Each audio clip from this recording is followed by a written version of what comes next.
Welcome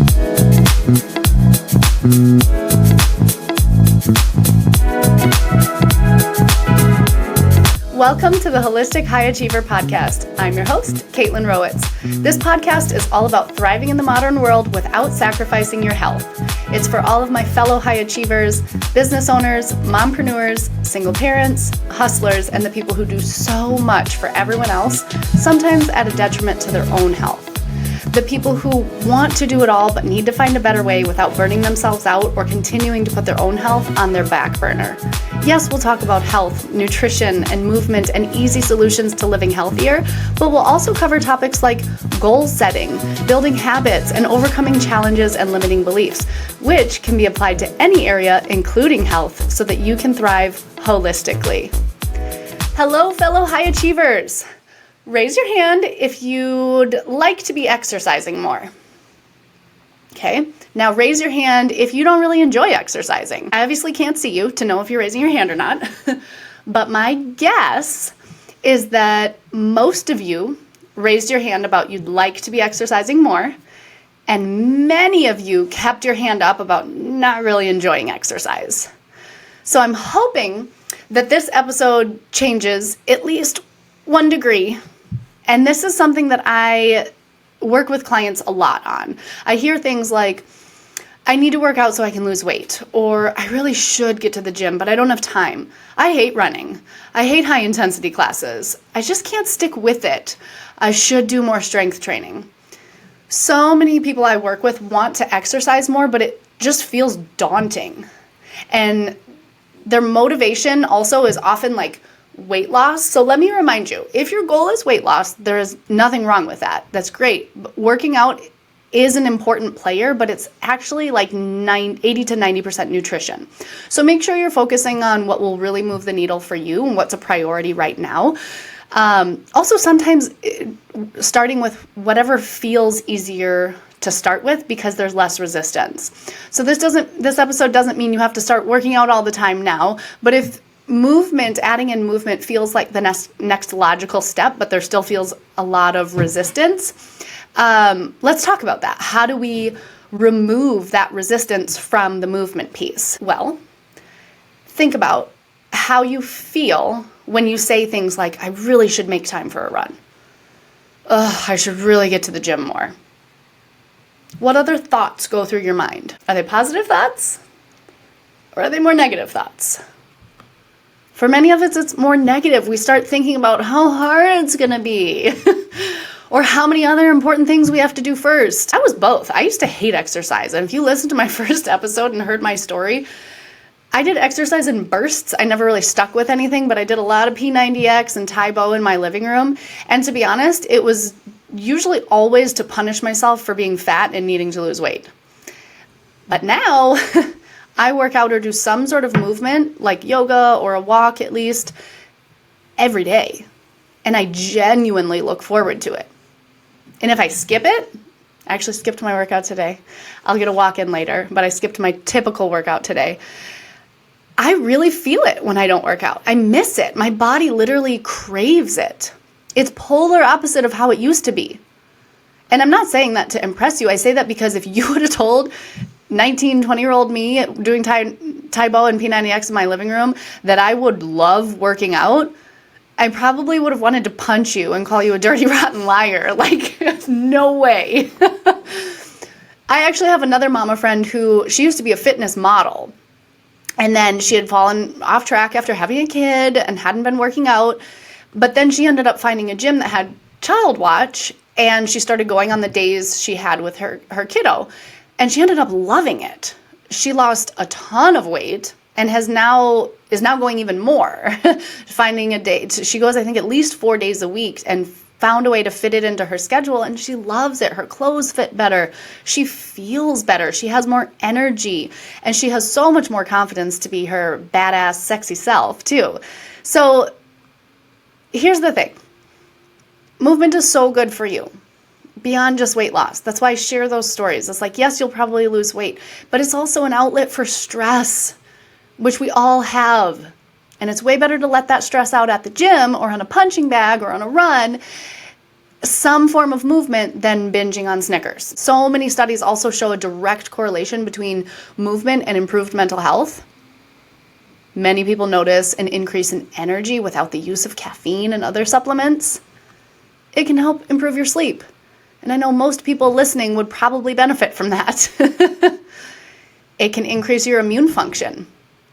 And let me tell you, if you think you don't have time to work out or get in some movement, then you definitely don't have time to get sick. It can help build muscle mass, which is great for balance. Also, having more muscle mass helps you burn more calories at rest. It's much easier to do things when you're not trying to do them.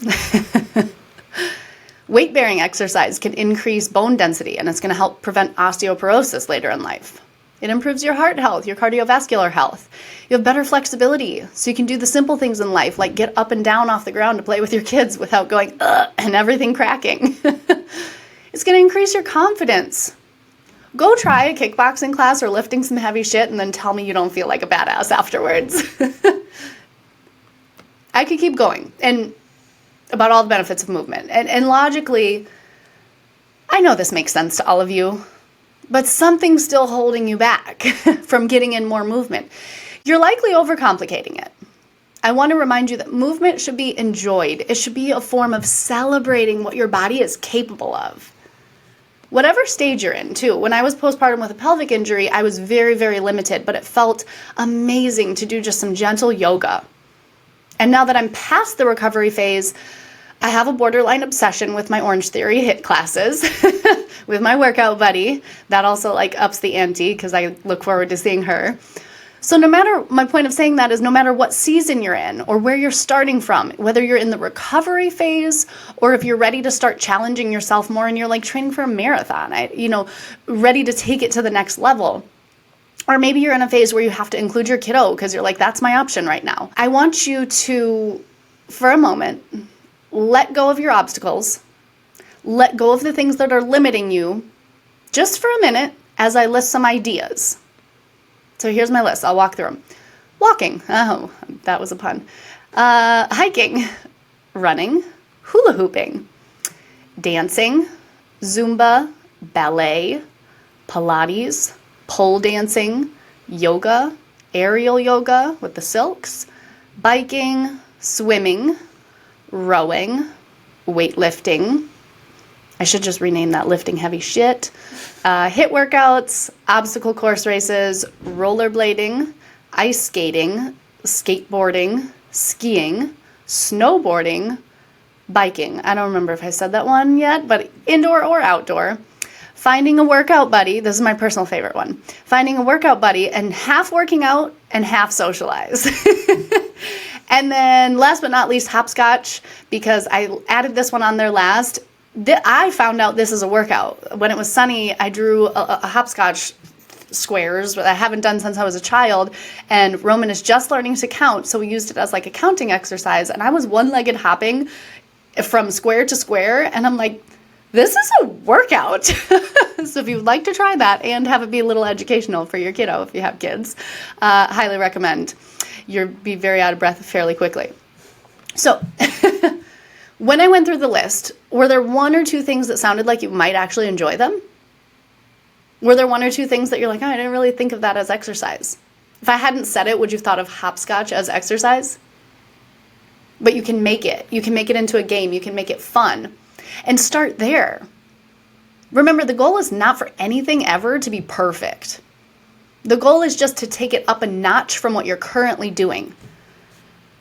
And if you enjoy it, you're far more likely to stick with it. So finding something that you enjoy, that you can start with, try some new things, have fun with it, see what works. And then once it's established, then you start building on top of that. Then you start being I'm going to go for a mile run. Then you do a mile and a half. Then you do 2 miles. And then before you know it, you're oh gosh, I didn't get in my run today. I have to, I need it.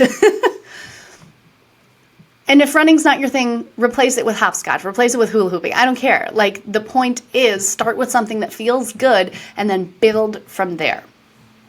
This is a really, really helpful tactic for anyone, especially who used to have a consistent routine with movement and is just feeling really, really far off track because you're comparing to what it used to look like. And the thing is, you're not just going to jump right back to where you used to be overnight. That's also probably not how you did it the first time. You didn't just jump right into having a perfect regimen, but that's the part you remember. And it probably wasn't perfect. So stop stressing yourself out by putting so much pressure on yourself to have it look perfect, and allow the time for it to build just like you had to do before. And maybe actually get to enjoy that process of it happening. Thank you so much for being here with me on The Holistic High Achiever. I hope today's episode left you feeling inspired and ready to take on the world one healthy step at a time. If you enjoyed this episode, please like, follow, and subscribe, and leave a review. It does help so much.